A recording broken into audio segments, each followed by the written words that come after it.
The story of the starfish, the guy throwing the starfish back in the sea because they all come on the shore and get stranded and die. A local says to the guy, "What are you doing?" He said, "I'm saving the starfish." He said, "Well, there's thousands of them. You're not going to make any difference." He picked one up, threw it back in. He said, "I made a difference to that one."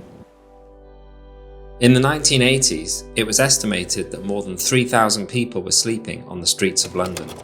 The infamous cardboard city near Waterloo Station was home to hundreds of people. To help understand and empathise, John and his friend Walter lived on the streets for 5 days and nights, listening and talking to people who were homeless.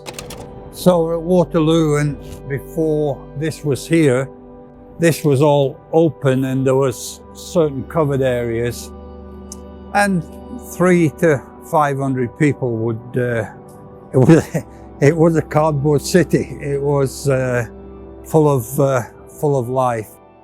You know, we didn't build a program from it or do anything immediately, but it kind of matured inside us, and we were aware of a situation that later on we were able to address in some way.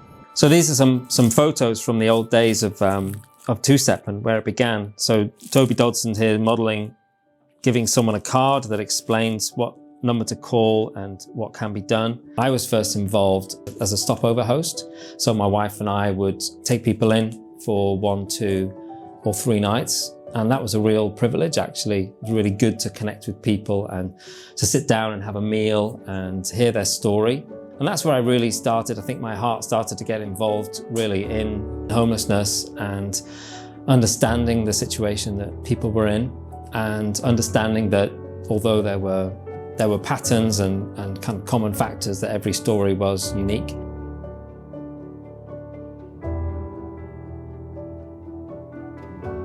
Over time, that need for that first step, that stopover, it's not so much of a need now, because there are lots of other organisations like night shelters and other organisations that help people directly off the street. But then the next step, finding accommodation, is actually really difficult. And that's where two-step comes in. Rough sleeping is incredibly traumatic, and it really affects people's mental health. It affects their physical health. They could be attacked and die on the street. And what we really want to do is to stop that happening in the first place.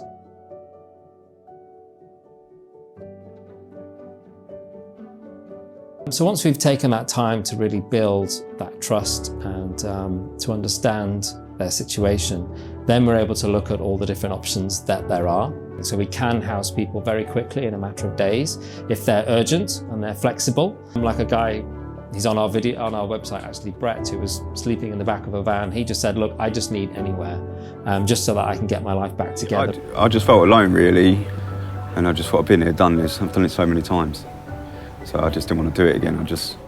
I came back to London thinking I'd have a better chance of just surviving, and I went to a place I was originally with a good few years ago called Firm Foundation. Anything they could offer you, they'd help. And then they put me in touch with Hope. As soon as I went to the interview to Hope, they was offering me flats more or less straight away, which was really good. There are others who are prepared to wait a bit longer. Maybe they're staying with a friend and their friend has said, "Look, mate, you can't stay here, you need to move out." But then they say, "Look, I'm working with two-step. They're going to find me somewhere. I just need to wait a couple of months," and then that's okay.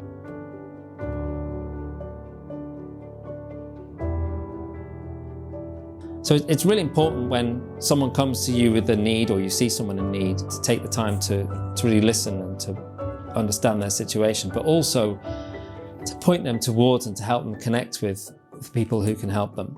I love the story of the Good Samaritan. The Good Samaritan helped in that immediate need, but then he took the person to an inn, and the innkeeper took over, and he said he'll be back. And so there is a partnership. It really encourages me when supporters call up and they've got into conversation with someone and they want to know how they can help them, and they tell us their situation, and then we say, well, actually there is a local charity that we know, we're working partnership with them, that's just down the road, and we can put them in touch with them, and then they actually refer to us. And so then we're able to use our bit of knowledge to help someone in their local area.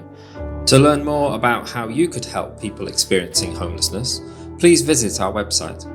Thank you to all those who've supported Two Step over the last 30 years.